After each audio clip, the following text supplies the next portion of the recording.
นิมนต์พระภิกษุสงฆ์สามเณรเจริญพรแม่ชีโยคีคุกเข่าพนมมือ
บูชาพระรัตนตรัย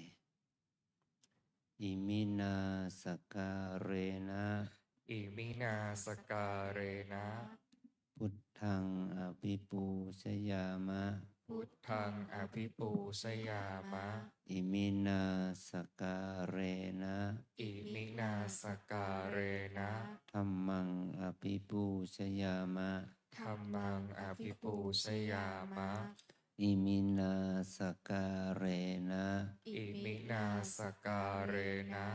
สังฆังอภิปูชยามะสังฆังอภิปูชยามะอะระหังสัมมาสัมพุทโธภควาอะระหังสัมมาสัมพุทโธภะคะวาพุทธังภวันตังอภิวาเทมิพุทธังภะคะวันตังอภิวาเทมิสวากขาโตภควตาธัมโมสวากขาโตภะคะวะตาธัมโมธัมมังนัมสสามิธัมมังนามัสสามิสุปฏิปันโนภควโตสาวกสังโฆสุปฏิปันโนภะคะวะโตสาวกสังโฆสังฆังนามามิ สังฆังนามามิ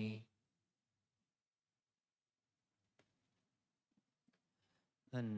ธรรมยังพุทธัสสะภะคะวะโตปุพพภาคะนะมะการังกะโรมาเส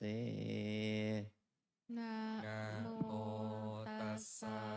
ภะภะคะ คะ วะ วะ โต โต อะระหะโตสั สั ม ม มา มา สั สั ม ม พุ พุ ท ท ธั ธั ส ส สะ สะนะโมตัสสะภะคะวะโตอะอะระ ระ หะ หะ โต โต สั สั ม ม มา มา สั สั ม ม พุ พุ ท ท ธั ธั ส ส สะ สะนะ นะ โม โม ตั ตั ส ส สะ สะภะคะวะโตอะระหะ หะ โต โต สั สั ม ม มา มา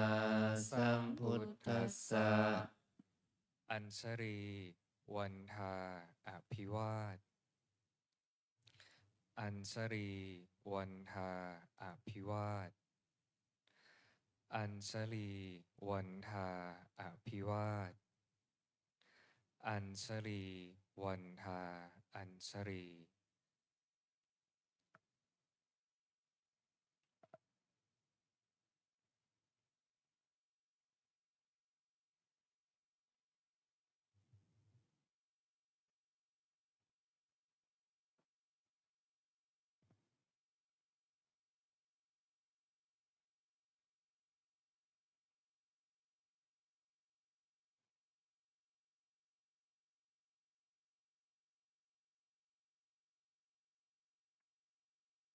นิมนต์พระภิกษุสงฆ์กราบ พระอาจารย์ท่านเจ้าคุณโดยพร้อมเพรียงกันสามเณรแม่ชีโยคีกราบทีหลัง อัญชลีวันทาอภิวาทอัญชลีวันทาอภิวาทอัญชลีวันทาอภิวาทอัญชลีวันทาอัญชลี นิมนต์สามเณรเรียนเชิญคณะแม่ชีโยคีทุกท่าน น้อมกราบท่านเจ้าคุณพระอาจารย์พร้อมกันค่ะ อัญชลีวันทาอภิวาทอัญชลีวันทาอภิวาทอัญชลีวันทาอภิวาทอัญชลีวันทาอัญชลี เดี๋ยวขออนุโมทนาต่อกุศลศรัทธาที่พวกเราทั้งหลาย ได้กระทำบำเพ็ญข้อบุญนี้ จงเป็นอานิสงส์ให้เราเจริญในสัมมาปฏิบัติ เพื่อความดับทุกข์เพื่อนิพพานเป็นที่สุด จงมาเกิดผลแก่พวกเราทั้งหลายจงทุกวันหน้ากันด้วยเถิด สาธุ สาธุ สาธุ เดี๋ยวให้สามเณรกับแม่ชีที่บวชในโครงการรับศีลไปพร้อมกันนะ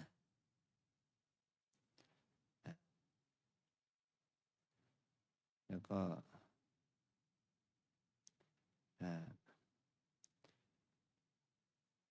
เพราะว่าแม่ชีเขาสมาทานศีล10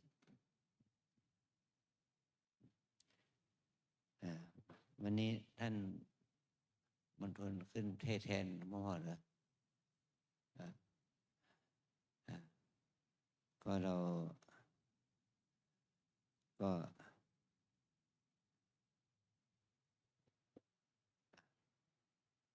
เทศได้ เดี๋ยวอย่าให้ท่านสุติปโนแปลด้วยนะ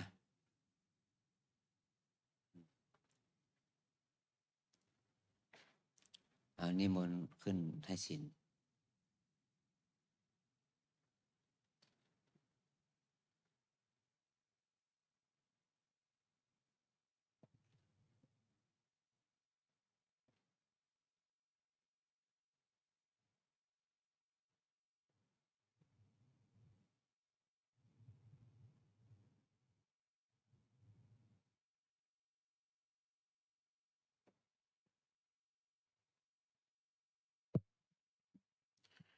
นิมนต์สามเณรทุกรูปและแม่ชีกับพระอาจารย์พร้อมกล่าวคำอาราธนาศีลพร้อมกันนะครับ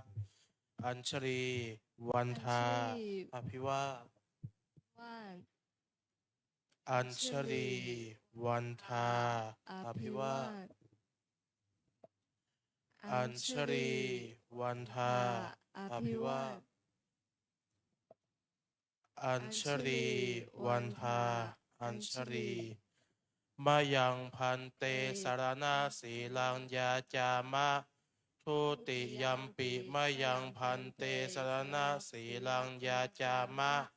ตาติยัมปิมายังพันเตสารนาสีลังยาจามะ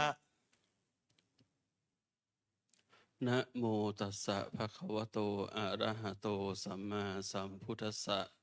นะโมตัสสะภะคะวะโตอะระหะโตสัมมาสัมพุทธัสสะนะโมตัสสะภะคะวะโตอะระหะโตสัมมาสัมพุทธัสสะ นะโมตัสสะภะคะวะโตอะระหะโตสัมมาสัมพุทธัสสะนะโมตัสสะภะคะวะโตอะระหะโตสัมมาสัมพุทธัสสะนะโม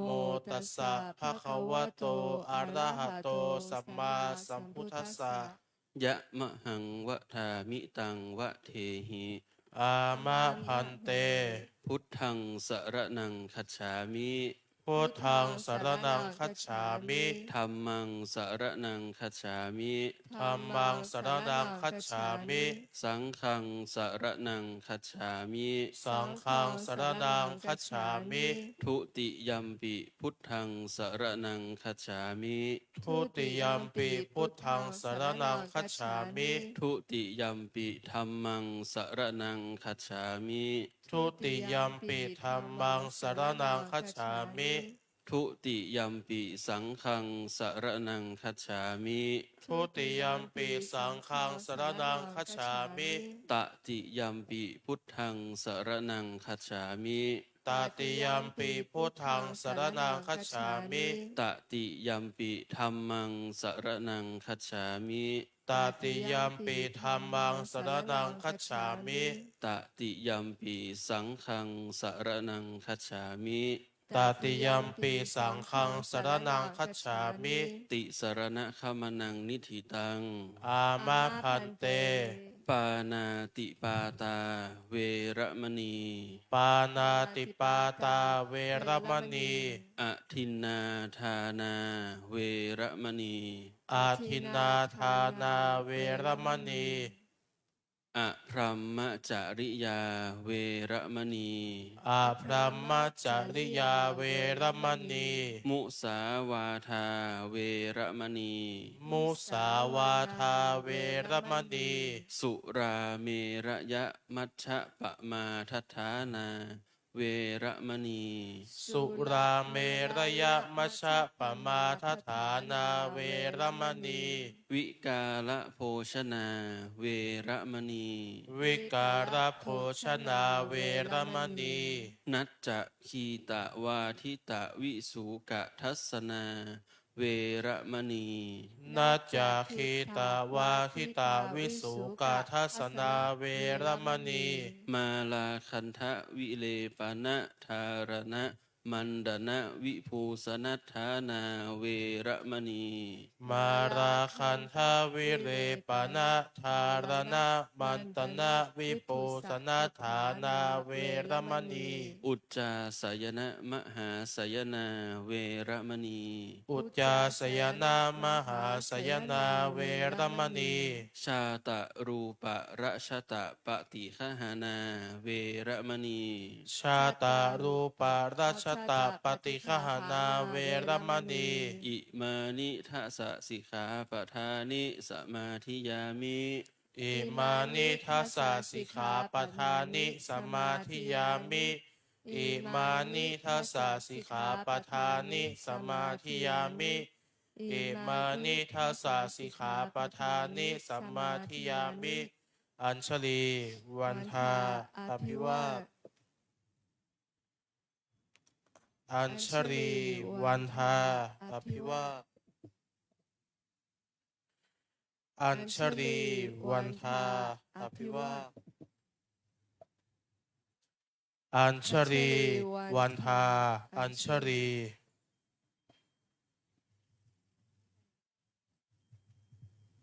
ตอนนี้ให้เมชีที่รับศีล8นะคะแล้วก็มาถึงโยคีด้วยนะคะทุกท่านนั่งคุกเข่านะคะกราบพระสมทานศีลพร้อมกันค่ะอัญชลี วันทา อภิวาท อัญชลี วันทา อภิวาท เอาเข้าที่ร่ม อัญชลี เน้น วั เอาเข้าที่ร่ม อภิวาท เอาเข้าร่มชายคา อัญชลี วันทา อัญชลี มะยังพันเต ติสระเนนะสหะอัฏฐศีลานิยาจามะ ทุติยัมปิมะยังพันเต ติสระเนนะสหะอัฏฐศีลานิยาจามะ ตติยัมปิมะยังพันเต ติสระเนนะสหะอัฏฐศีลานิยาจามะ นะโมตัสสะภะคะวะโตอะระหะโตสัมมาสัมพุทธัสสะนะโมตัสสะภะคะวะโตอะระหะโตสัมมาสัมพุทธัสสะนะโมตัสสะภะคะวะโตอะระหะโตสัมมาสัมพุทธัสสะ นะโมตัสสะภะคะวะโตอะระหะโตสัมมาสัมพุทธัสสะ นะโมตัสสะภะคะวะโตอะระหะโตสัมมาสัมพุทธัสสะนะโมตัสสะภะคะวะโตอะระหะโตสัมมาสัมพุทธัสสะ พุทธังสรณังคัจฉามิ พุทธังสรณังคัจฉามิ ธัมมังสรณังคัจฉามิ ธัมมังสรณังคัจฉามิ สังฆังสรณังคัจฉามิ สังฆังสรณังคัจฉามิ ทุติยัมปิพุทธังสรณังคัจฉามิ ทุติยัมปิพุทธังสรณังคัจฉามิ ทุติยัมปิธัมมังสรณังคัจฉามิ ทุติยัมปิธัมมังสรณังคัจฉามิ ทุติยัมปิสังฆังสรณังคัจฉามิ ทุติยัมปิสังฆังสรณังคัจฉามิ ตติยัมปิพุทธังสรณังคัจฉามิ ตติยัมปิพุทธังสรณังคัจฉามิ ตติยัมปิธัมมังสรณังคัจฉามิ ตติยัมปิธัมมังสรณังคัจฉามิ ตติยัมปิสังฆังสรณังคัจฉามิ ตติยัมปิสังฆังสรณังคัจฉามิ ติสรณะคัมนังนิทิตัง อามะพันเต ปานาติปาตา เวระมณีสิกขาปะทังสมาธิยามิ ปานาติปาตาเวระมณีสิกขาปะทังสมาธิยามิ อทินนาทานา เวระมณีสิกขาปะทังสมาธิยามิ อทินนาทานา เวระมณีสิกขาปะทังสมาธิยามิ อพรหมจริยา เวระมณีสิกขาปะทังสมาธิยามิ อะพรหมจริยา เวระมณีสิกขาปะทังสมาธิยามิ มุสาวาทา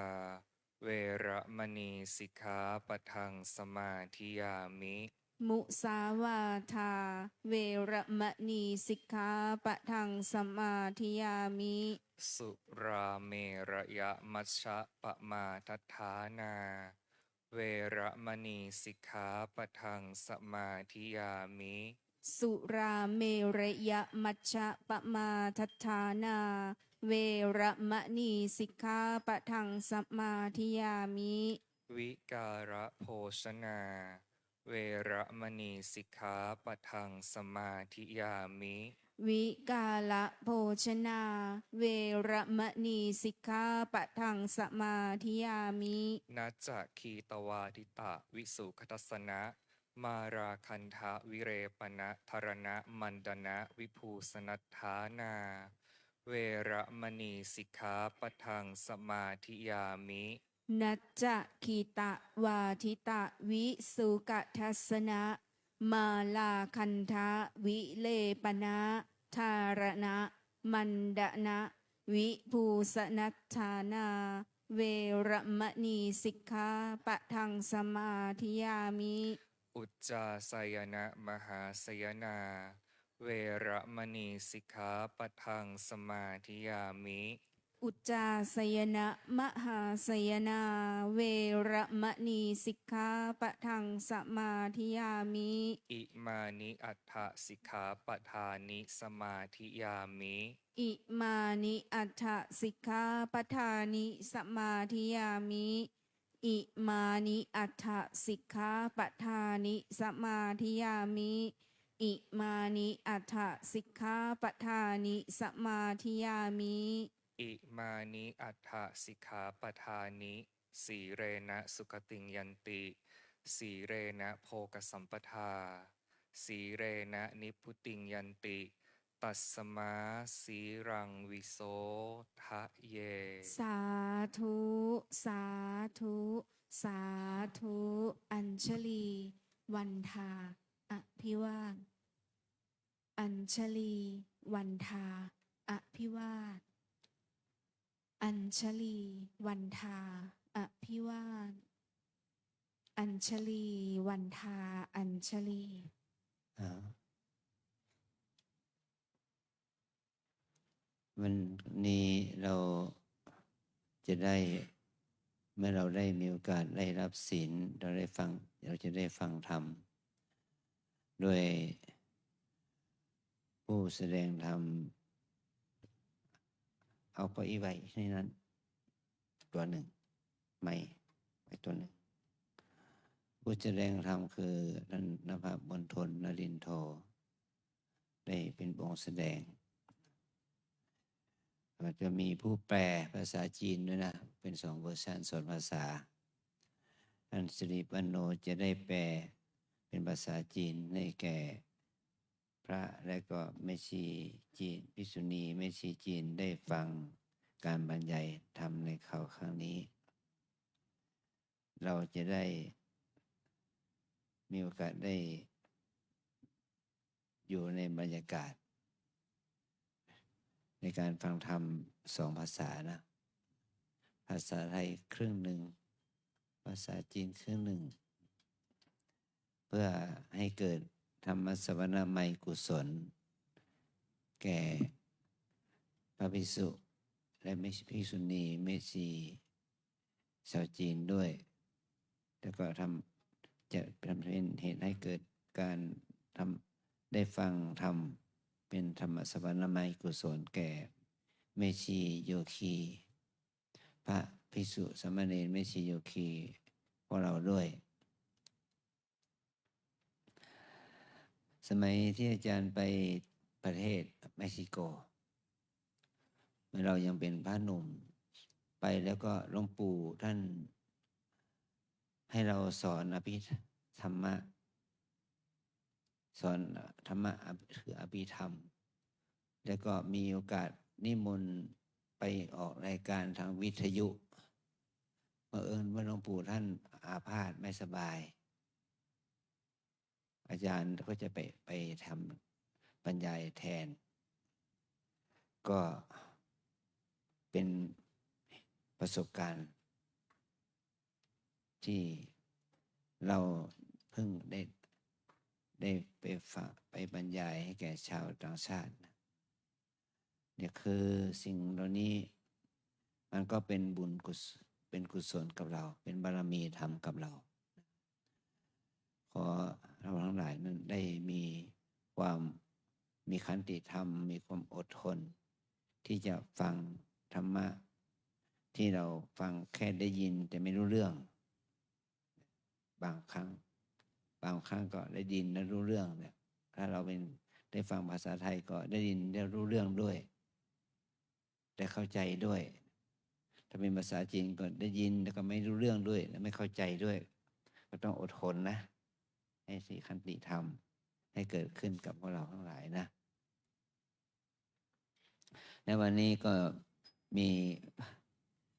ปรากฏการณ์ธรรมชาติเนี่ยฝน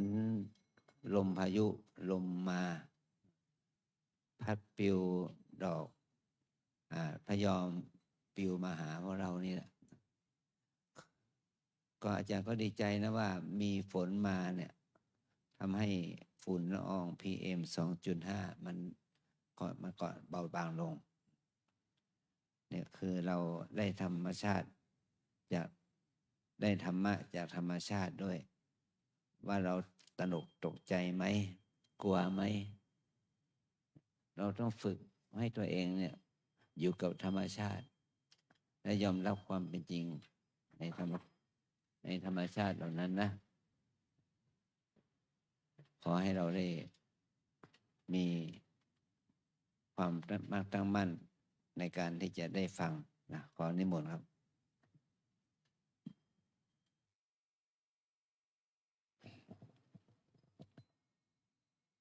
เอาเก้าอี้มาให้ท่านสุจิปโนสิไปไหนอ่ะเอาโต๊ะเอาเก้าอี้ซึ่งองค์แปรก็ต้องได้รับการยกฐานะเป็นผู้แปลเหมือนกับผู้แสดงธรรมเหมือนกันนะ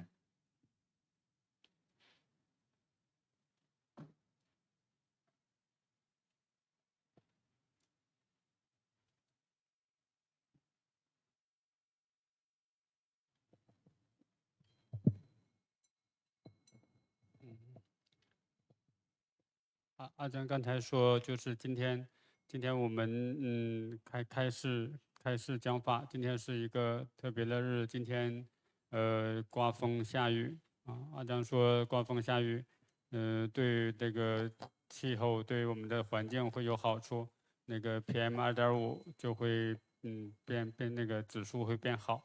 对我们禅修来讲也有好处，我们可以去在这个情况下去看一下我们的心。有没有这种害怕呀，这种情绪升起来，帮助我们作为一个所缘，帮助我们去练习禅修。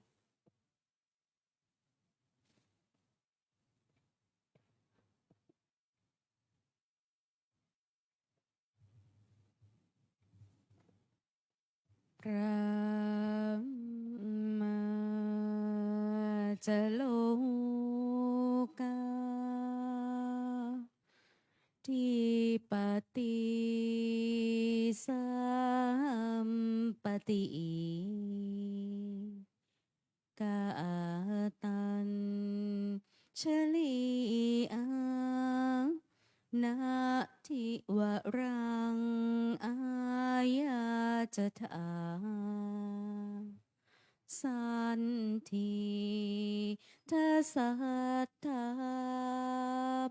อาปาราชากขจาติกาเทเสธรรมังอนุกรรมปิมังปะชังท้าวสามบดี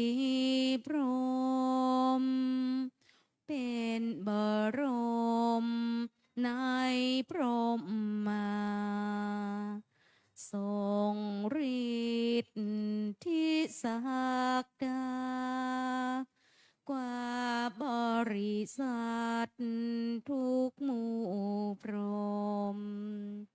น้อมหัดนมัสการประดิษฐานณที่สมควรแล้วจึงบังคมชุลีบาทพระศาสดาขอพรอันประเสริฐวรเลิศมโหฬารปวงสัตว์ในโลกากิเลสน้อยก็ยังมีขอองค์พระจอมปราดสู่ธรรมาสอันรู้จริงโปรดปวงประชานี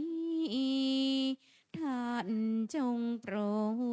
ดแสดงธรรมนิมนต์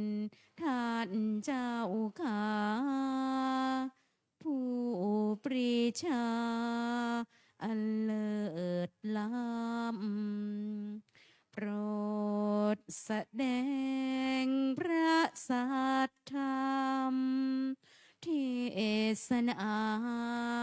ประวาทีเพื่อให้สำเร็จผลส่วนปวงชนบรรดานี้สบสุขเกษมสีสมดังเจตนาเถินอาราธนังกะโรมา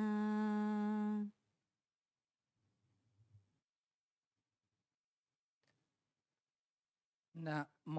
ตัสสะภะคะวะโตอะระหะโตสัมมาสัมพุทธัสสะนะโมตัสสะภะคะวะโตอะระหะโตสัมมาสัมพุทธัสสะนะโมตัสสะ ภะคะวะโต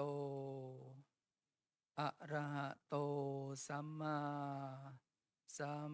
พุทธัสสะกาเลนะธัมมัสสวนังเอตัมมังคาลมุตตะมันติณบัดนี้อาตมาภาพจะได้แสดงพระธรรมเทศนา เพื่อเป็นเครื่องประคับประคองฉลองศรัทธา ประดับปัญญาบารมี เพิ่มพูนกุศลบุญญาราศี ให้กับคณะสัทธาญาติโยมตลอดถึงผู้ปฏิบัติธรรมทั้งหลาย และขอถวายความเคารพ พระเดชพระคุณพระภาวนาธรรมาภิรัตน์พระวิปัสสนาจารย์ เจ้าอาวาสวัดรำเปิงตะโปธาราม เจ้าคณะอำเภอเมืองเชียงใหม่ และขอโอกาส พระเถรานุเถระ ตลอดถึงพระภิกษุสามเณรเมชีโยคี และผู้รับฟังผ่านทางช่องออนไลน์ของวัดรำเปิงตะโปธาราม วันนี้ตรงกับวันที่ 10 แรม 7 ค่ำเดือน 6 เป็นวันโกน ก็ถือเป็นนิมิตหมายที่ดีในการที่ได้ฟังเทศน์เป็นครั้งแรกก็ว่าได้นะ วันนี้จะมีการแปลเป็นภาษาจีน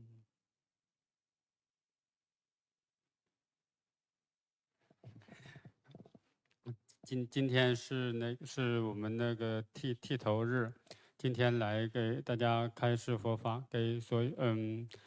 大家居士们开示佛法，讲戒定慧有关的内容。首先顶礼阿江主办，顶礼其所有的这些上座长老。然后，并且感谢所有的麦期和居士们能够来听法。今天就是佛斋日的前一天，我们叫做剃头日。今天按照惯例，我们要开示佛法。ครับ ก็อาจจะมาเทศโดยมาแทนพระอาจารย์ประสิทธิ์ก็อาจจะต้องกล่าวธรรมะอาจจะพอประมาณนะดังเขาว่าบุรุษใดก็ตามถ้ายังไม่ได้แต่งสรีระร่างกายของตนด้วยเครื่องประดับให้ความสมศักดิ์ศรีบุรุษนั้นเมื่อไปปรากฏตัวในสังคมต่างๆก็ย่อมขาดความสวยงามและบุคลิกที่สง่างามฉันใดในบวรพระพุทธศาสนานักปราชญ์ผู้ใดที่จะรจนาหนังสือต่างๆถ้ายังขาดคำนำขาดนิทานก็เช่นเดียวกับการขาดเครื่องประดับย่อมไม่สมบูรณ์และสาระสำคัญย่อมทำให้หนังสือนั้นไม่สวยงาม我们如果那个持戒禅修，就会让我们的就是这个社会对我们有一些好的现象，小的印象。如果我们不能够做得很好的话，就没有办法让社会的大众对我们有很好的这种印象。ที่กล่าวเช่นนี้เพราะว่าก็จะขออารัมภบทเบื้องต้นเพื่อให้ญาติโยมได้รับทราบว่าก็ได้มีโอกาสไปศึกษาค้นคว้าเกี่ยวกับจะทำหนังสือพระไตรปิฎกก็เลยได้หยิบยกเอามาพูดถึงว่าสมัยพระเจ้าจุโลกราชนั้นคือได้สังคายนางพระไตรปิฎกครั้งที่ 8ที่เชียงใหม่เรา ก็ได้มีโอกาสได้ศึกษาค้นคว้าซึ่งก็เห็นว่าความสำคัญของพระไตรปิฎกหรือคำสั่งสอนของพระพุทธเจ้านั้นมีความสำคัญต่อพวกเรามวลมนุษยชาติอย่างยิ่ง所以我们为了能够学习和修行，我们要去学习和研究三藏经典。所以对三藏经典对我们的佛教徒对我们的学习和修行是非常非常重要的。好的。การทำสังฆยานางแต่ละครั้งนั้นก็ถือว่าเป็นความวิริยะอุตสาหะจนทำให้พวกเราทั้งหลายนั้นได้ศึกษาธรรมะของพระพุทธเจ้าจนทุกวันนี้และที่สำคัญการสังฆยานางการที่เป็นหนังสือพระไตรปิฎกเป็นพิมพ์ครั้งแรกคือเกิดขึ้นที่เมืองไทยสมัยรัชกาลที่5ก็ได้ไปศึกษาตรงนี้ก็มองเห็นยิ่งเห็นความสำคัญยิ่งว่าธรรมะที่ยังอยู่ในทุกวันนี้เพราะการรักษาธรรมะให้เรานั้นได้ศึกษาเพื่อพัฒนาตนเอง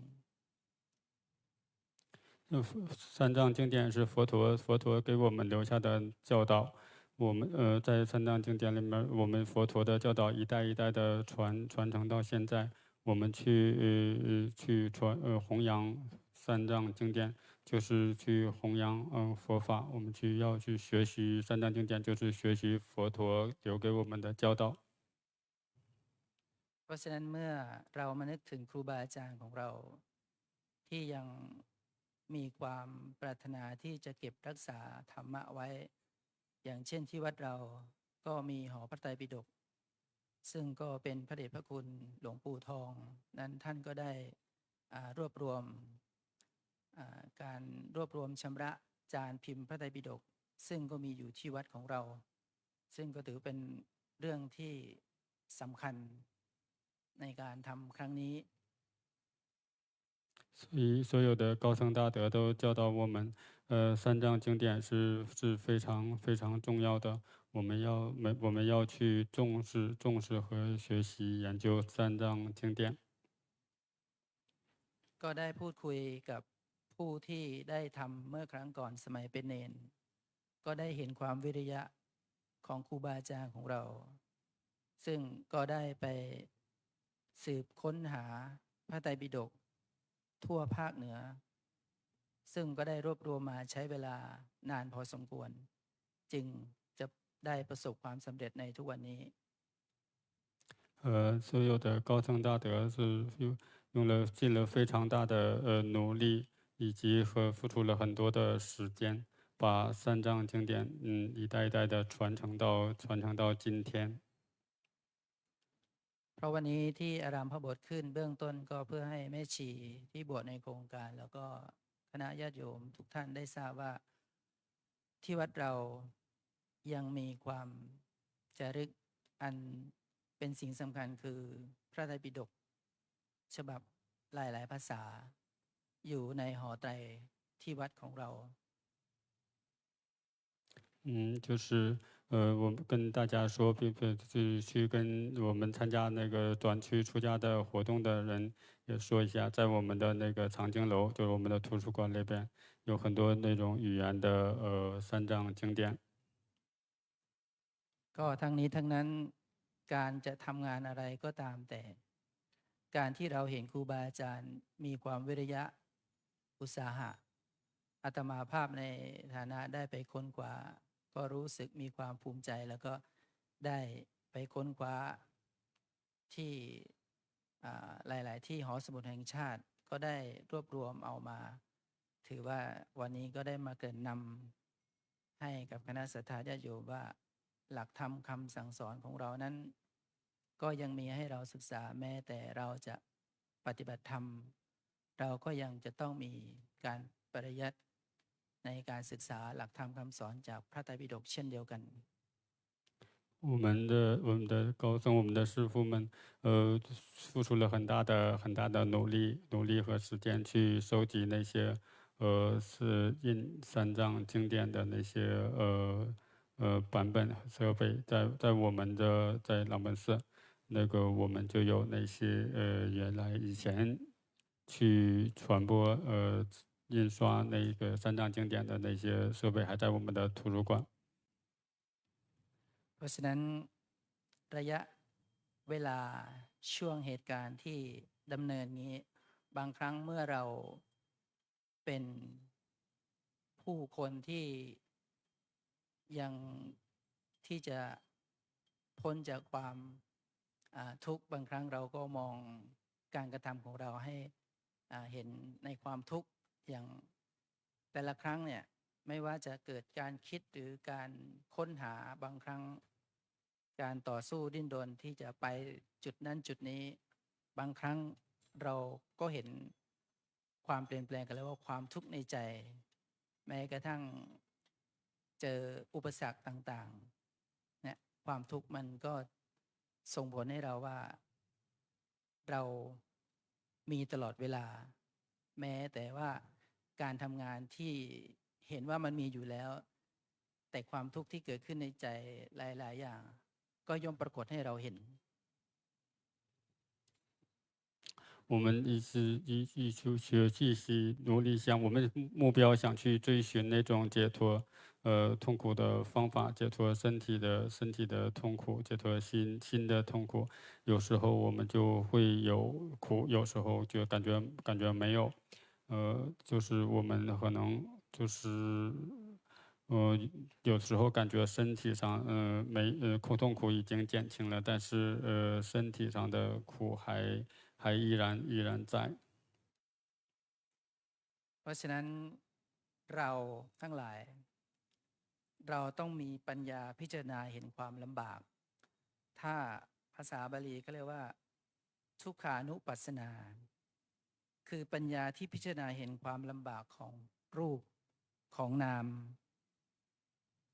ที่เนื่องมาจากการพบเห็นประจักษ์และก็เป็นการเบียดเบียนโอกาสเขาเรียกว่าโดยอาการที่เกิดขึ้น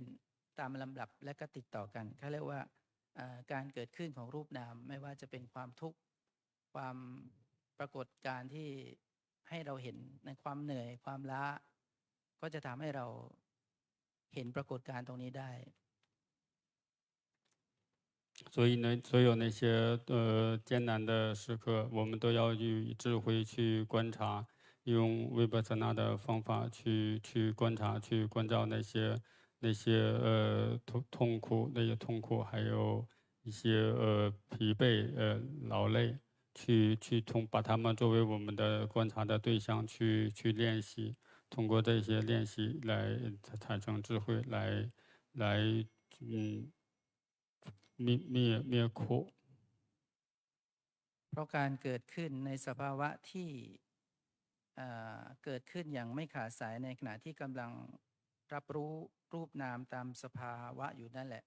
เขาเรียกว่าปัญญาชื่อนี้ก็เรียกว่าทุกขานุปัสสนาดังนั้นโยคีทั้งหลายหรือแม่ชีทั้งหลายที่ปฏิบัติธรรมพึงทราบความระหว่างคำว่าทุกขลักษณะทุกขานุปัสสนานั้นมี3อย่างและก็มีความแตกต่างกันไป我们以维巴萨那的方法去关照名法和色法，去关照苦，去通过维巴萨那去观苦的方法有几种？苦有几种？อันดับแรกเลยก็เรียกว่าทุกขธรรมธรรมที่เป็นทุกข์ได้แก่รูปนามขันธ์5หรือกายใจ第一种是叫做法苦，就是五蕴身心的苦。อันที่สองทุกขลักษณะคือเครื่องหมายที่กำหนดรู้ว่าเป็นทุกข์ได้แก่การเกิดดับติดต่อกันอยู่อย่างไม่ขาดสาย第二种是就是我们所有现象生灭造成的苦。และก็3ทุกขานุปัสสนา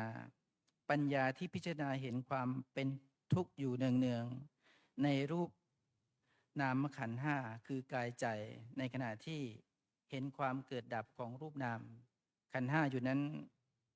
ความรู้สึกในลักษณะนั้นก็เกิดขึ้นในใจกายใจนี้เป็นของน่าเกลียดน่ากลัวเป็นของไม่ดีและเป็นภัยจะหาความสุขสบายกายใจอย่างแท้จริงนั้นก็หาไม่ได้เลย第三种是我们通过维帕萨那的智慧去关照名色，看见看见五蕴的造成的苦，并且发现这种苦是没有办法摆脱掉的。 ได้แก่ปัญญาขณะกำหนดรู้รูปนามหรือขันธ์ห้าหรือกายใจนั่นเอง ธรรมดาคนเราทั้งปวงย่อมเข้าใจความเป็นอยู่ของสัตว์ทั้งหลายว่า เช่นเมื่อพรหมมีความสุขเทวดาชั้นสูงมีความสุขแต่เทวดาชั้นต่ำมีความทุกข์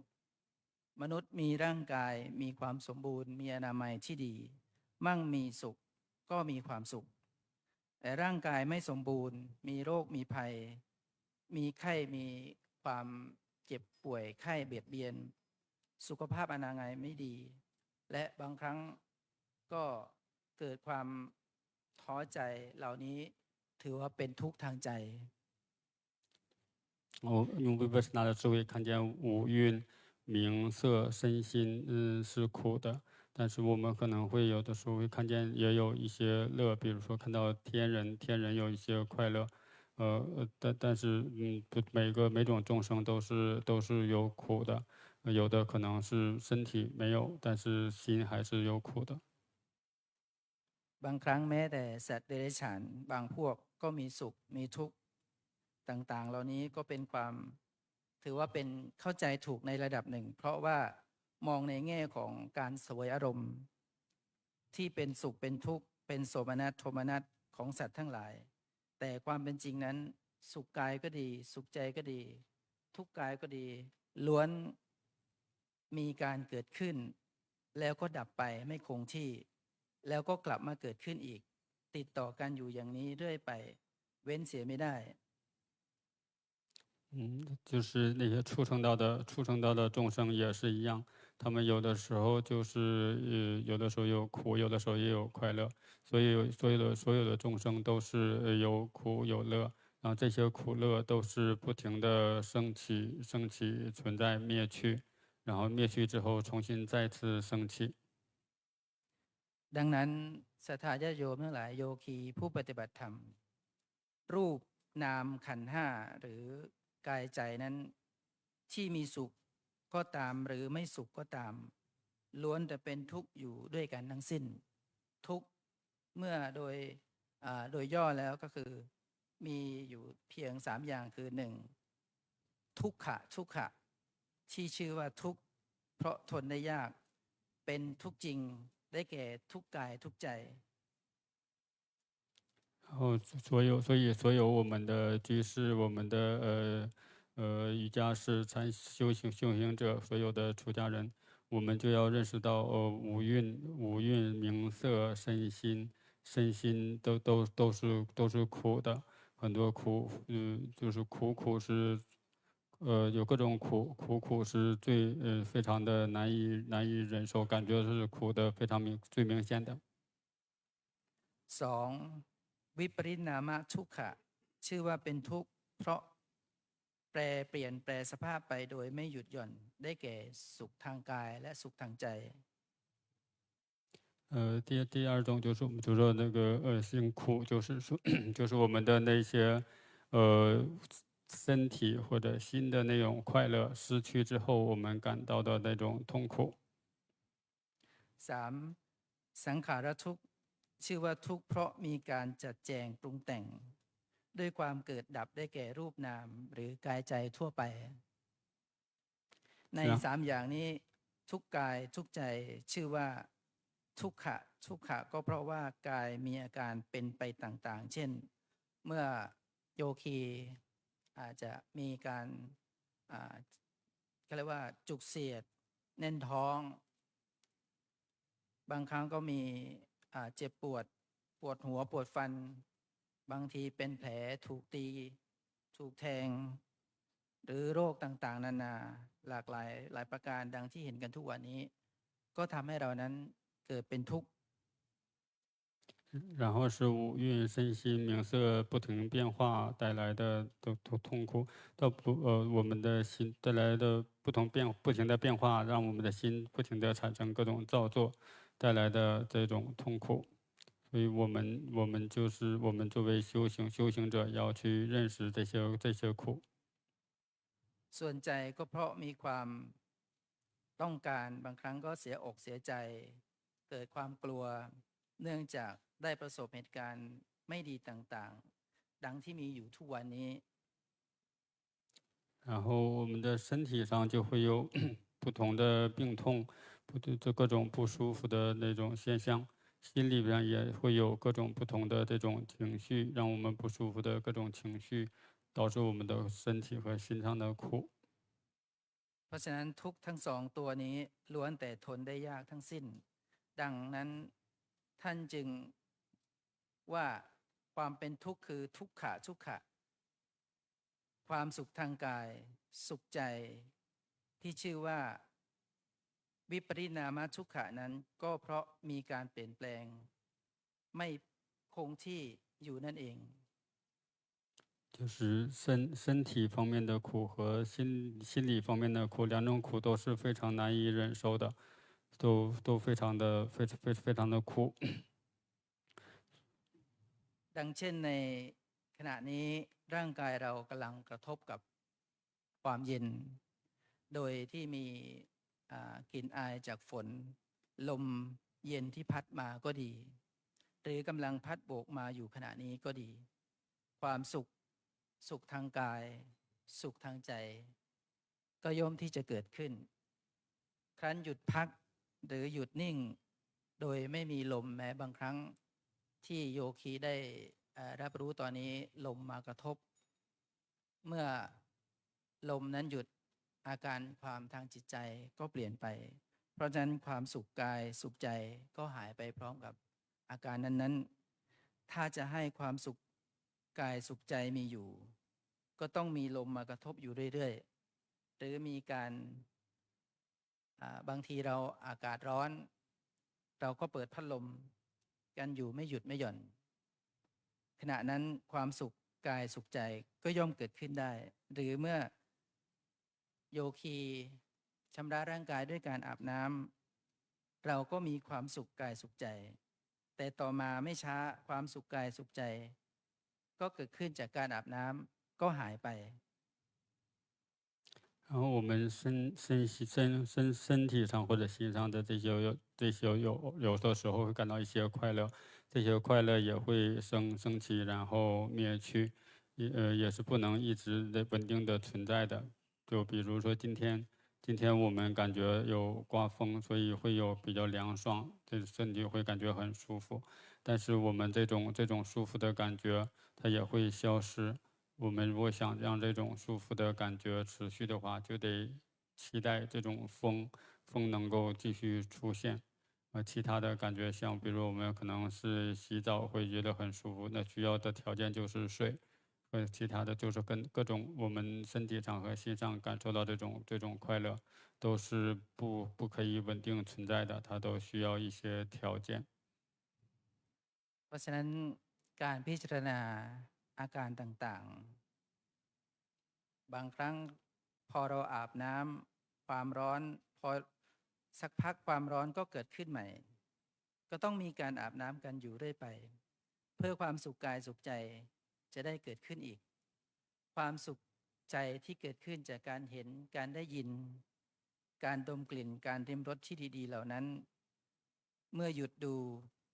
หยุดฟังหยุดดมแม้แต่หยุดรับประทานก็ดีหรืออารมณ์เหล่านั้นก็หายไปก็ดีความสุขใจก็หายไปพร้อมกับในขณะนั้นเองเมื่อจะให้มีอยู่ต่อเราก็ต้องจัดการปรับปรุงเพิ่มเติมอยู่เสมอเพื่อไม่ให้ขาดความสุขไปเสียด้วยเหตุดังกล่าวนี้ท่านจึงกล่าวว่าความสุขใจเป็นวิปริณามทุกขะ所以就是我们这个身体上或者心上的这种快乐，快乐就升起灭去，灭去之后，如果我们还想再次享有这种快乐的话，就要努力去希望那种条件能够再次出现。就是我们看过什么样的东西，觉得很好，那么就会去想办法再次让它再去看见、听到、就闻到、尝到味道，还有这些身体的接触、心里边的这些感受都一样。如果我们想要这种快乐再次出现的话，就要去努力的去让那个条件再次出现。เพราะฉะนั้นโยคีแม่ชีหรือผู้ปฏิบัติธรรมทั้งหลาย รูปนามขันธ์ห้าหรือกายใจชื่อว่าสังขารทุกข์ก็เพราะมีการจัดแจงปรุงแต่งโดยการเกิดดับ คือนามขันธ์สี่หรือจิตใจชั่วขณะนึกคิดครั้งหนึ่ง อาการเกิดขึ้นนี้อย่างไวดับก็ไวการเกิดดับครั้งนี้จะเห็นได้แต่ผู้ที่เจริญวิปัสสนา หรือผู้ที่มีการศึกษามาดี ความเป็นไปแห่งรูปนามขันธ์เท่านั้น บุคคลนอกผู้ที่ไม่ได้ปฏิบัติธรรม หรือไม่ได้เข้ามาอบรมในแนวนี้ ก็หารู้ไม่ว่าจะเป็นเช่นนั้น แต่จะมีผู้รู้ผู้เห็นหรือไม่ก็ตาม ให้โยคีหรือผู้ปฏิบัติธรรมทั้งหลายจงรับรู้ว่าสภาวะของรูปนามก็ยังคงเป็นอย่างนี้ตลอดไป 所以，对于我们修行者来讲，我们就不去追求那些外在的那些条件。1 นาทีภาพที่เป็นสายๆผ่านไปเป็นร้อยภาพ แต่ผู้ดูบางคนก็หารู้ไม่ว่า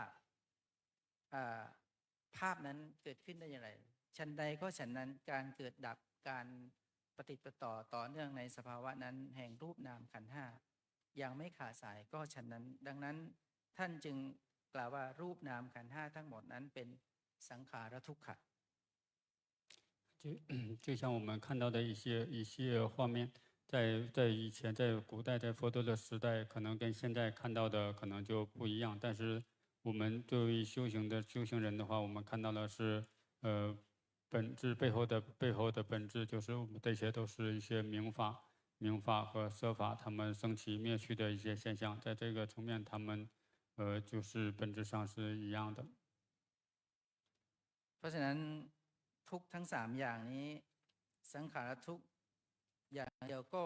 มีอยู่ในสังขารธรรมทั่วไปทั้งที่มีชีวิตและไม่มีชีวิตเหตุนั้นในวิสุทธิมรรค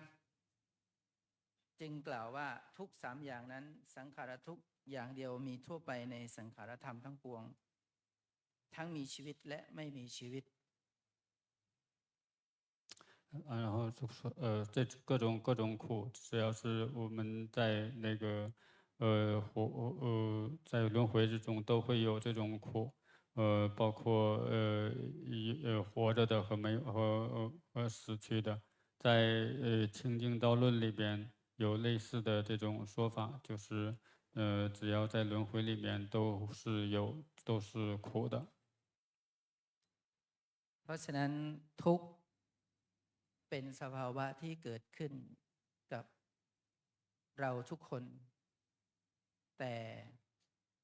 ถ้าเราไม่ได้เฝ้าสังเกตดูอาการเหล่านั้นที่เกิดขึ้นต่อเนื่องนั้นบางครั้งอย่างที่อาตมาพูดเบื้องต้นว่า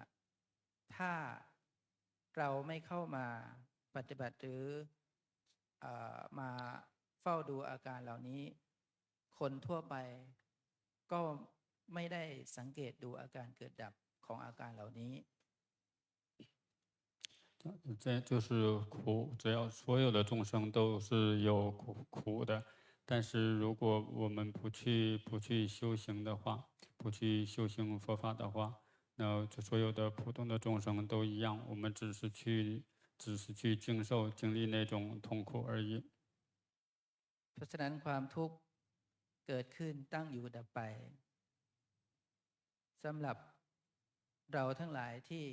มาปฏิบัติธรรมในเบื้องต้น บางครั้งเราอาจจะเผลอเลยในเรื่องของสติสัมปชัญญะในการที่จะมองเห็นความทุกข์ถ้าเรามีสติในการระลึกรู้ในการตามดูสภาวะนั้นๆอาการที่ปรากฏในกายเราในใจเราก็จะทำให้เราเห็นนั้นชัดเจนขึ้น所以苦就是一直不停的升起存在，然后灭去。对于我们修行者来讲，我们就要通过正知正念，通过去正念觉知，看到这些苦，看到这些苦背后的真相，并且将真相看得越来越细致，越来越清晰。เพราะฉะนั้นให้พวกเราทั้งหลายนั้นจงตั้งใจในการปฏิบัติในการตามดูรู้สภาวะตามความเป็นจริงสุดท้ายการที่โยคีจะต้องระลึกพึงรู้อยู่ตลอดเวลาในขณะปฏิบัติคือการกำหนดรู้กำหนดดูกับอาการเหล่านั้นเมื่อมีความรู้สึกเจ็บปวดก็ให้กำหนดตามอาการนั้นๆตามความเป็นจริง所以希望大家在练习修行里边，去当有苦的时候，就要去努力的去观察觉知，通过觉知的这种苦来练习。我们每一次身上有这种疼痛，这种类似疼痛一样找其他的一些不舒服的这些感受的时候，我们就要都努力的去观察，通过这个苦来练习我们的禅修。เพราะทุกอย่างแม้การเกิดขึ้นทุกสิ่งทุกอย่างเราไม่สามารถที่จะไปบังคับบัญชาอาการเหล่านั้นได้เพราะนี่คือธรรมชาติของกายของใจที่ว่ารูปนามที่เกิดขึ้นปรากฏขึ้นให้เห็นผู้ปฏิบัติธรรมถ้าเรามีความใส่ใจต่ออาการเหล่านี้เราก็เกิดปัญญาเกิดองค์แห่งความรู้ในสภาวะธรรมนั้นๆและแม้เราจะออกไปใช้ชีวิตในโลกภายนอกบางครั้งเรื่องของสติสัมปชัญญะก็จะเป็นอานิสงส์ในการช่วยเราประคับประคองในการดำเนินชีวิตได้เป็นอย่างดี所以我们通过正知正念去观察这些苦，就可以让我们产生智慧。即使我们离开寺庙到在外面生活的时候，我们也可以把这种经验和这种智慧应用在生活里面。เมื่อผู้ปฏิบัติธรรมมีความตั้งใจในการที่จะประพฤติปฏิบัติธรรมเขาเรียกว่าเมื่อมาอ่านตัวเองออกบอกตัวเองถูกธรรมะทั้งหลายที่เกิดขึ้นในตัวเราหรือรอบตัวเราก็จะปรากฏขึ้นคือเกิดปัญญารู้แจ้งในอาการนั้นๆ我们这样的练习就会有智慧在我们的心里面升起，这种智慧升起在我们心里面升起之后，我们就会用它来观察这个世界。เพราะฉะนั้นอย่างที่อาตมาภาพกล่าวเบื้องต้นว่าผู้ที่จะรู้ธรรมผู้ที่จะรู้สภาวะการเกิดขึ้นตั้งอยู่ดับไปนั้นสำหรับโยคีผู้มีประสบการณ์ในการปฏิบัติย่อมทำให้โยคีแม่ชีทั้งหลายนั้นได้ประสบพบเห็นในขณะที่เราปฏิบัตินั่นเองเมื่อเรากลับไปใช้ชีวิตในทางโลกเราก็จะประสบปัญหาในเรื่องของความทุกข์ความสุขความสมหวังต่างๆนานาหลายประการซึ่งเมื่อทุกคนไม่มีทางออกอานิสงส์แห่งการมาปฏิบัติธรรมมาการเรียนรู้นี่แหละจะส่งผลให้เรานั้นได้นำไปใช้ในชีวิตประจำวันได้所以就是我们修行者，修行人，如果我们想去看见各种现象的诸法的这种看清楚他们的升起、存在和灭去，就看我们的自身，就看我们自己的身心，就可以能看到所有法的现象的升起、存在和灭去，包括我们在日常生活中，我们都可以看到随地都可以看到各种现象的升起、存在和灭去，都可以通过它们来看见法的那个生命。บางครั้งความทุกข์ถือเป็นครูสอนใจให้เรานั้นได้เห็นสัจธรรมความเป็นจริงว่าทุกสิ่งทุกอย่างนั้นสามารถสอนให้เราได้เห็นสัจธรรมความจริงได้ผิดกับความสุขที่บางครั้งเมื่อเราเห็นความสุขก็เผลอเลอไปแล้วก็หลงละเลงไปกับความสุขจนนำให้ชีวิตของเรานั้นไปสู่เป้าหมายที่ประสบกับความทุกข์โดยชีวิตนั้นก็จะพังไปได้เพราะฉะนั้นความทุกข์ก็มองในแง่ดีถือว่าเป็นครูสอนเรา所以苦是来帮助我们去练习，去认识的真相，和那些快乐的一样，每种现象都是帮助我们去练习看见生命的真相。这个苦就像是我们的老师来教导我们，帮助我们去看见真相，提升自己的这种心的质量。เพราะฉะนั้นโยคีแม่ชีผู้มาประพฤติมาบวชในโครงการวันนี้ถือเป็นวันพิเศษนะที่มีการแปลก็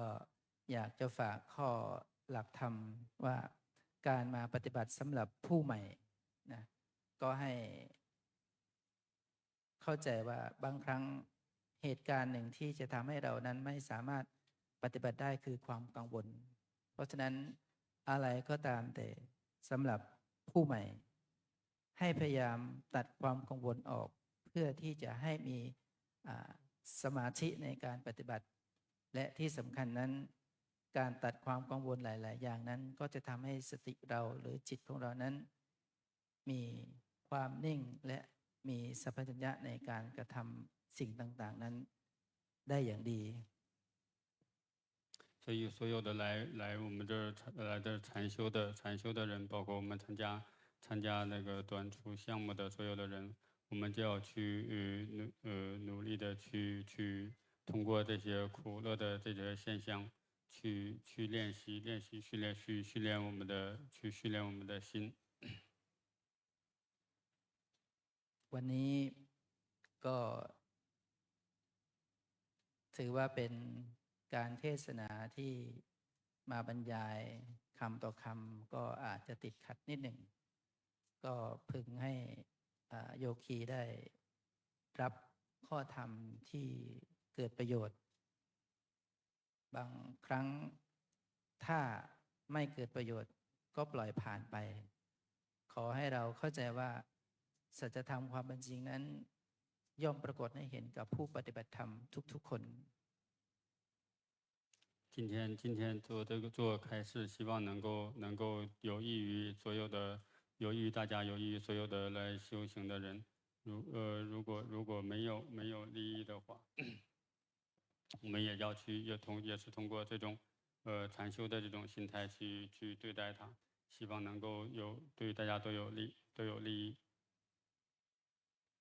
谢谢。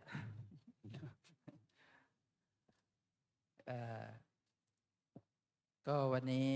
อาตมาภาพในนามที่เป็นผู้มาเทศนาก็ได้บรรยายหลักธรรมคำสอนในเรื่องของความทุกข์ให้กับคณะแม่ชีโยคีและพระภิกษุสงฆ์ได้รับฟังพอสมควรแก่เวลาอาตมาภาพก็ขอสิ่งทั้งหลายนั้นที่ได้กระทำมาแล้วก็ขอให้โยคีแม่ชีนั้นได้น้อมรับไปประพฤติปฏิบัติกันสืบไป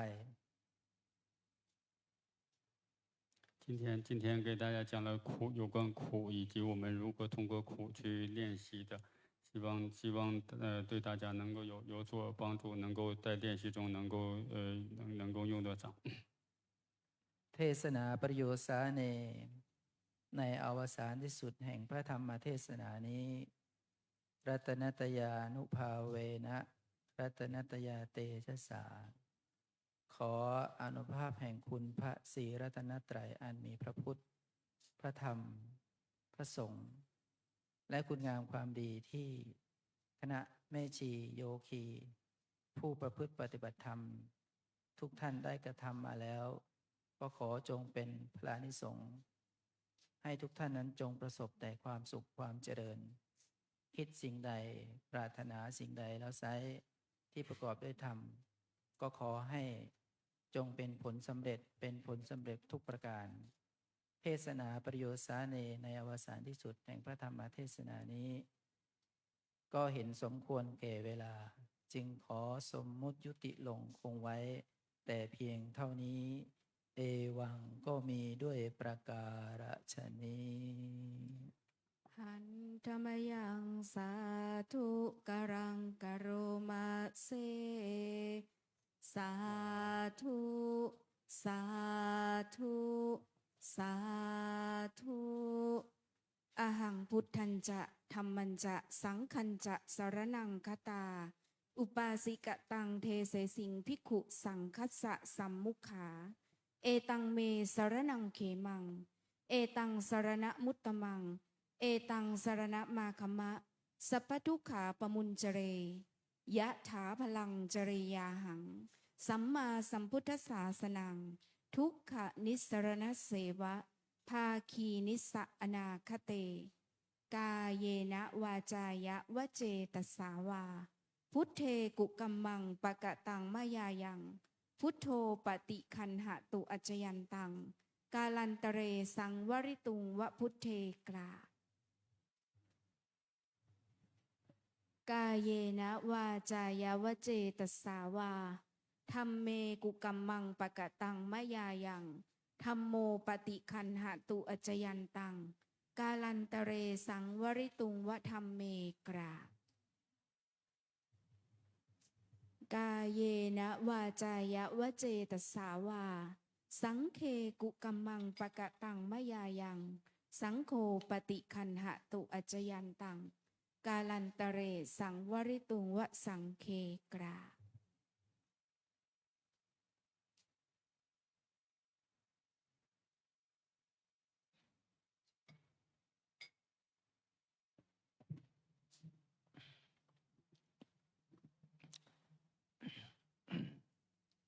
วันนี้เป็น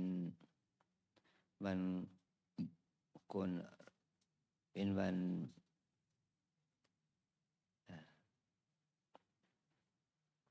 ที่เราจะได้มาแถลงรายจ่ายได้รับรายจ่ายของบางวัด เพราะวันพระที่แล้วเป็นวันที่3วันที่2ที่3เจ้าที่เขาจัดทำบัญชีไม่ทัน เราก็มาแถลงรายรับรายจ่ายในวันโกนนี้ให้เราทั้งหลายได้รับทราบถึงกิจกรรมของวัดในเดือนกุมภาพันธ์นะ28วันมามีรายรับทั้งคนไทยคนต่างประเทศนี่ได้และกิจกรรมใหญ่ได้รับเท่าไหร่ต่อถึงรายจ่ายทำบุญค่าน้ำค่าไฟค่าอาหารสารพัดทุกอย่างทางการบูรณะปฏิสังขรณ์ก่อสร้างจ่ายไปเท่าไหร่เราจะได้รับทราบพร้อมการได้รับรายจ่ายจากเจ้าหน้าที่ฝ่ายการเงินนั่นรายงานเลขาท่านจะได้อธิบายแทงรายรับรายจ่ายให้เราได้รับฟังนะนิมนต์ท่านไก่ท่านโดยดีกาท่านบริการจัดใส่ได้แสดงนิมนต์ ขอโอกาสพระภาวนานธรรมพระเจ้าอาวาสพระเถรานุเถระสามเณรไม่ใช่โยคีครับขอโอกาสอ่านสรุปรายรับรายจ่ายประจำเดือนกุมภาพันธ์2569นะครับของวัดลำเปิงจะมีอยู่3บัญชีนะครับบัญชีแรกจะเป็นบรมรัฐอันที่2จะเป็นบัญชีกองทุนบำรุงศาสนธรรมและอันสุดท้ายก็จะเป็นบัญชีซุ้มวัตถุมงคลเหรียญที่ระลึกเพื่อโครงการบูรณะหอพระไตรปิฎกครับบัญชีแรกนะครับบัญชีบำรุงวัด รายรับในเดือนกุมภาพันธ์ 2569 มีดังต่อไปนี้ รับจากคณะศรัทธาทั่วไป 83,862 บาท รับจากผู้ปฏิบัติธรรมชาวไทย 121,000 บาท รับจากผู้ปฏิบัติธรรมอาคาร 80 ปี 7,000 บาท รับจากผู้ปฏิบัติธรรมชาวต่างประเทศ 13,464 บาท บูชาผ้าไตรและอัฐบริขาร 32,700 บาท บำรุงพระพุทธในพิธีอุปสมบทลาสิกขา 2,300 บาท เปิดตู้ทำบุญค่าซักผ้า 7,613 บาท ตู้ดอกไม้เวียนเทียน 6,180 บาท ดอกไม้ในพิธีอุปสมบทลาสิกขา 2,200 บาท เปิดตู้บริจาคบนวิหารศาลาชวนภาวนาและสำนักงานวัด 17,579 บาท รับจากซุ้มบูชาชุดสังฆทาน 34,720 บาท เปิดตู้บริจาคค่าน้ำดื่ม 1,553 บาท ตู้สำนักงานฝ่ายต่างประเทศ 12,860 บาท ตู้บริจาคห้องสุขาหลังวัด 1,044 บาท รับจากร้านค้าสวัสดิการโครงการสมมาชีพ 478,438 บาท รับจากคณะศรัทธาเงินโอนที่ไม่ประสงค์ออกนาม 1,711 บาท 17 สตางค์ รับจากกองทุนสวัสดิการสงฆ์ 16,500 บาท รับจากกองทุนสวัสดิการแม่ชี 15,600 บาท รับจากการขายยางพาราอำเภอแม่แตง 16,672 บาท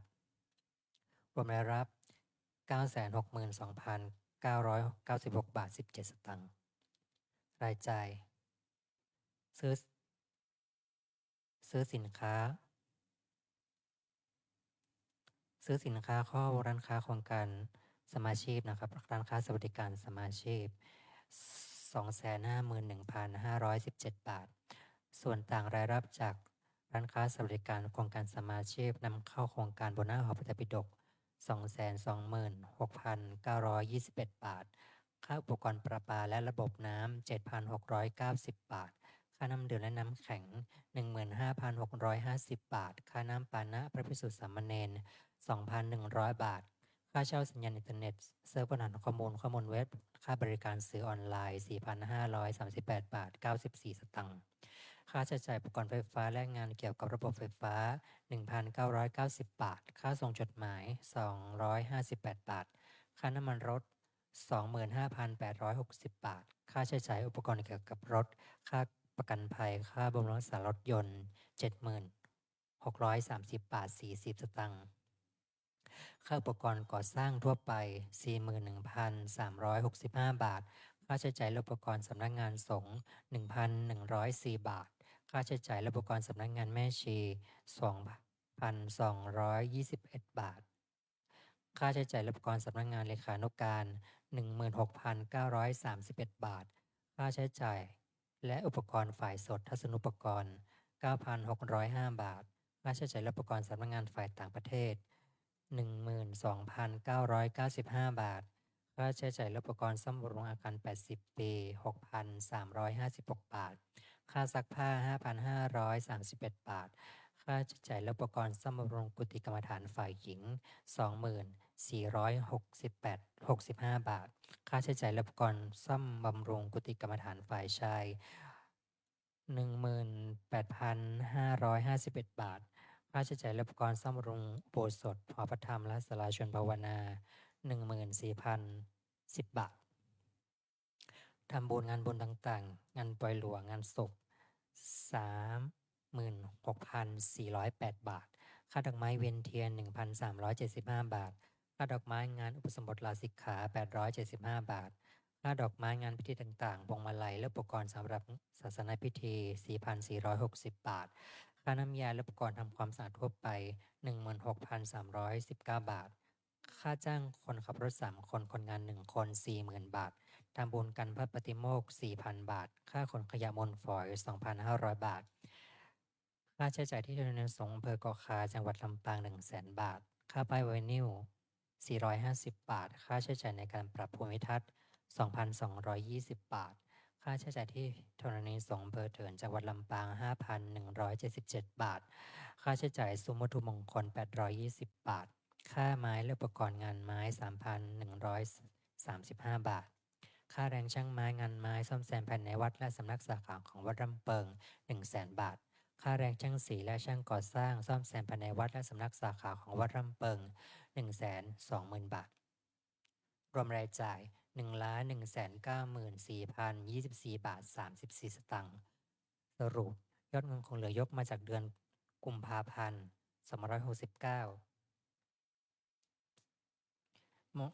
มันจากเดือนเหมือนมกรานะครับ เดือนจากมกรา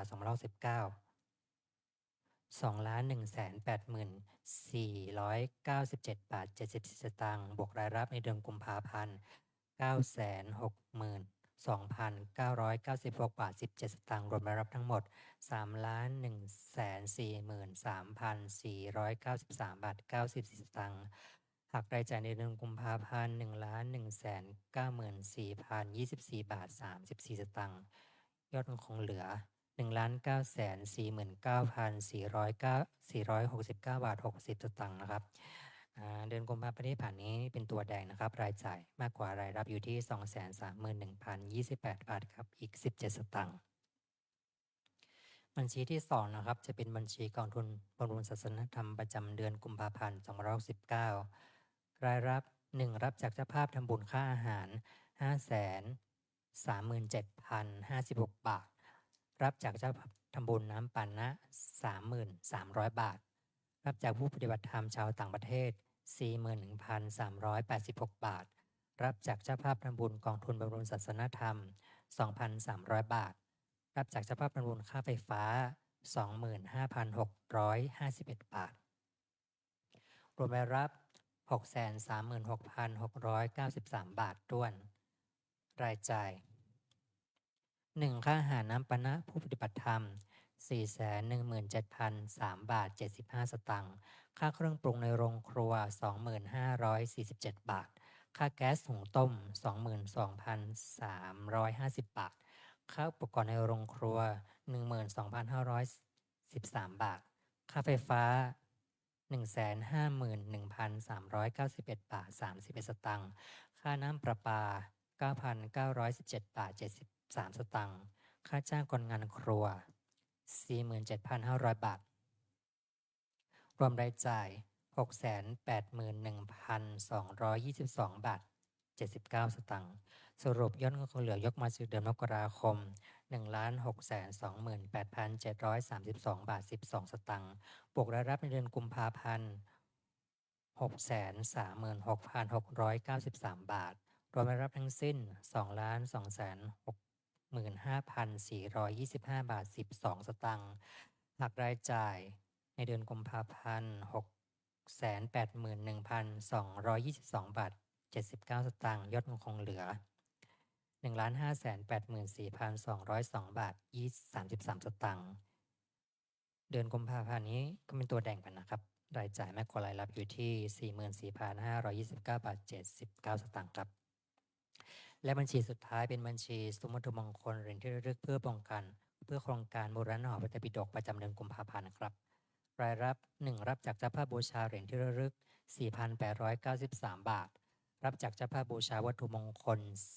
4,700 บาท รับจากเจ้าภาพบูชาเหรียญพระเจ้าสัวบุญภาวนา 700 บาท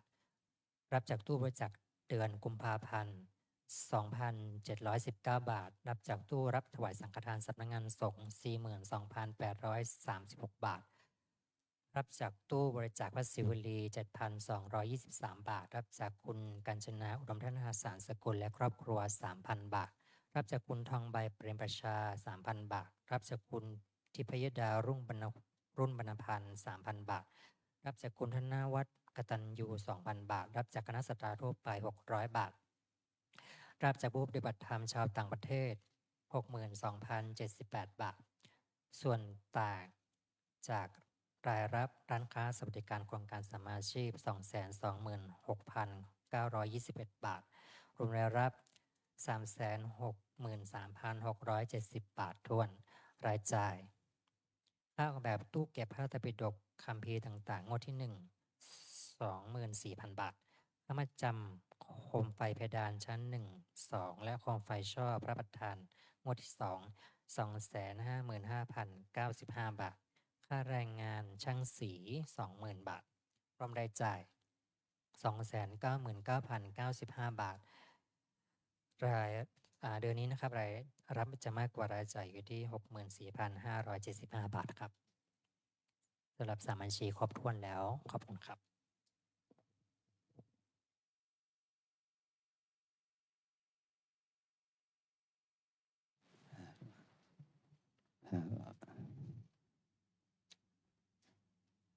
ขอแสดงความยินดีอนุโมทนากับพระภิกษุ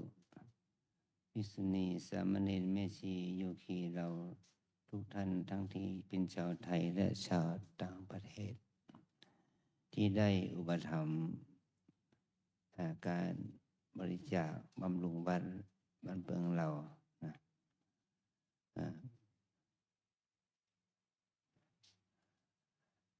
ทั้งสองบัญชีนะได้รับการอุปถัมภ์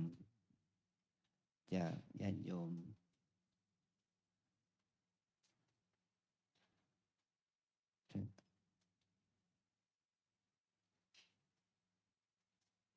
บัญชีแรกได้รับมี 960,000 นะบัญชีที่สองที่เป็นค่าอาหารนี่ 630,000 กว่าบาทรายจ่ายบัญชีแรก 1,194,024 บาทบัญชีที่สองนี่รายจ่าย 681,222 บาท 79 สตางค์แล้วก็รายรับจากการที่ญาติโยมลูกศิษย์ลูกหาเอาบำรุงบูรณะหอพระไตรปิฎกนี่ 363,670 บาทรายจ่าย 299,095 บาทนี่คือเราได้ทำการทำบุญบำรุงค่าน้ำค่าไฟค่าอาหารแล้วก็ค่าใช้จ่ายจิปาถะก็ถือว่าได้รับการอุปถัมภ์จากพระลูกศิษย์ทุกท่านให้วัดเราดำเนินกิจกรรมทั้งหลายอยู่ได้วันนี้มีโยมจากกรุงเทพมาแวะเยี่ยมมาโยมก็บอกว่าอาจารย์ได้เศรษฐกิจแย่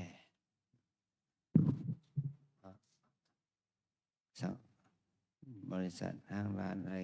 ก็ย่ำแย่แต่เราก็ยังมีความรู้สึกชื่นใจว่าเราก็ยังมีคนทำบุญอยู่แม้จะรายรับจะลดลงรายจ่ายจะคงตัวหรือเพิ่มขึ้นเพราะเหตุนี้เราจึงนำเอารายรับรายจ่ายมาแถลงให้แก่ผู้ที่อุปถัมภ์ว่าเรามามากกว่า20 ปีมาแล้วที่ทางสำนักงานพุทธศาสนาแห่งชาติทางท่านได้มีระเบียบให้วัดเราแถลงรายรับรายจ่ายแต่ว่าเราได้ทำการแถลงรายรับรายจ่ายมาก่อนแล้วก็ให้เราทางสำนักงานพุทธศาสนาแห่งชาติได้คัดเลือกว่าเราเป็นวัดนำร่องแถลงรายรับรายจ่ายแก่ให้เป็นตัวอย่างแก่วัดทั้งหลายทั่วไปนะถือว่าเป็นสิ่งที่เราจะต้องทำการบริหารการเงินของวัดเนี่ยให้มันโปร่งใสให้คนที่ร่วมทำบุญนั้นได้ความชื่นใจว่าปัจจัยทั้งหมดที่โยมได้ทำบุญนั้นได้เอาไปทำอะไรบ้างนะส่วนในรายละเอียดโยมอาจจะไปอ่านได้นะที่กระดานประชาสัมพันธ์ของวัดนะว่าเราจ่ายอะไรไปบ้างเรารับอะไรมาบ้างเนี่ยก็ถือว่าต้องอนุโมทนาขอบคุณวันนี้เรายังได้ความชื่นใจจากการที่มีฝนตกนะ ฝนตกลมมานิดน้อยคือว่าเป็นมันก็ให้ความชุ่มชื้นฝุ่นละอองมันก็จะน้อยลงไฟป่ามันก็จะคงจะดับลงนะขอให้เราทั้งหลายนั้นได้เห็นคุณค่าของธรรมชาติทางด้านรูปธรรมนามธรรมอย่างที่ท่านนภมณฑลได้แสดงนั่นแหละว่าเรื่องของทุกข์มันเป็นตัวสภาวธรรมแม้แต่เรานั่งอยู่นี่เราก็ทุกข์นะทุกเวลาหายใจเข้าไม่ได้ก็มันก็จะตายหายใจเข้าแล้วหายใจออกไม่ได้เราก็จะตายการหายใจเข้าออกเนี่ยมันมีอยู่กับเราตั้งแต่เราคลอดจากครรภ์แม่ถึงวันนี้เนี่ยมันก็ยังหายใจอยู่แต่ถ้าเราไม่หายใจล่ะแค่1 นาที2 นาทีหายใจไม่ได้เราก็ตายแล้วอันนี้คือสภาวะทุกข์เป็นทุกขสภาวะนะอาการที่มันจะทำให้เราเห็นทุกขสภาวะนั้นมันก็มีอาการ3 อย่างว่ามันเป็นสภาวะนั้นเป็นอนิจจังเป็นของไม่เที่ยงเหมือนกับว่าเราทานข้าวดื่มน้ำเนี่ยเราก็อิ่มแล้วก็เราก็หายได้แต่สักครู่หนึ่งหรือ2-3 ชั่วโมงผ่านไปเราก็จะมีทุกข์อีกแล้วทุกข์ที่เกิดจากการถ่ายหนักถ่ายเบานะ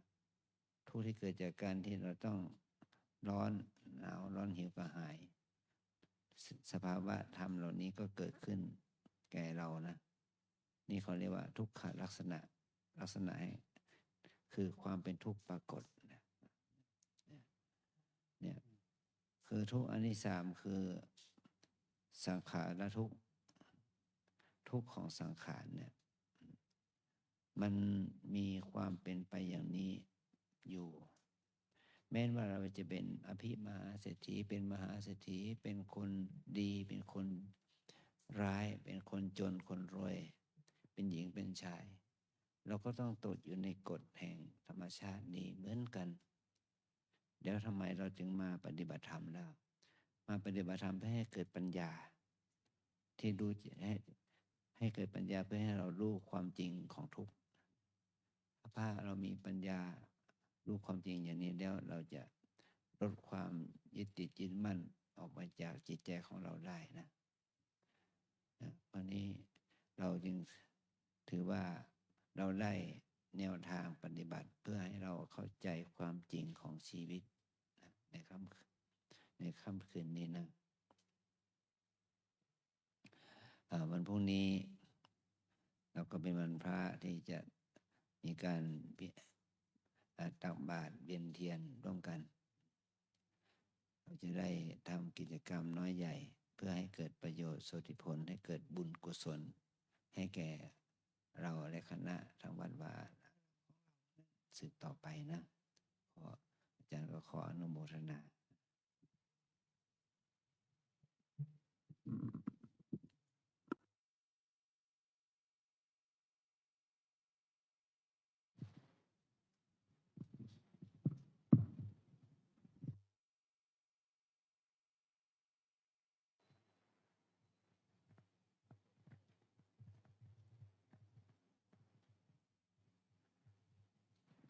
อะระหังสัมมาสัมพุทโธภะคะวะ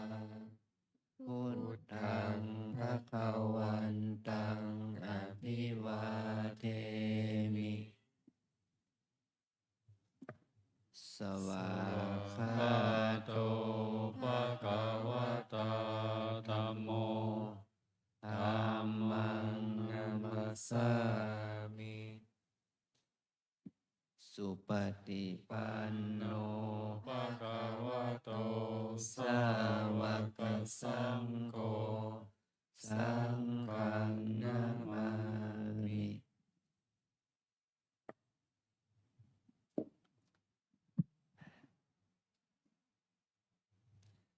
นิ มนต์พระภิกษุสงฆ์สามเณรนั่งคุกเข่ากราบพระอาจารย์ท่านเจ้าคุณสามเณรแม่ชีโยคีกราบทีหลัง อัญชลี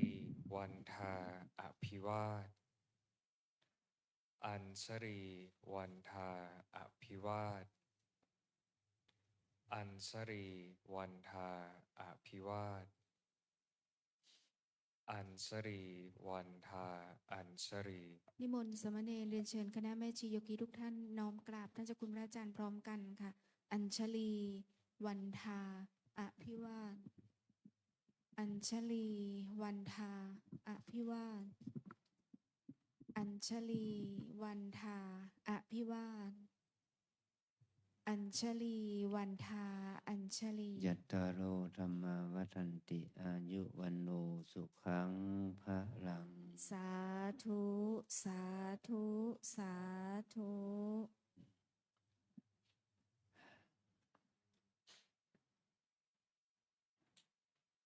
ช่วงนี้ช่างไม้เขาจะมาซ่อมแซมพื้นสารบาทนะ เพื่อที่จะไม่ให้มันผุพังไป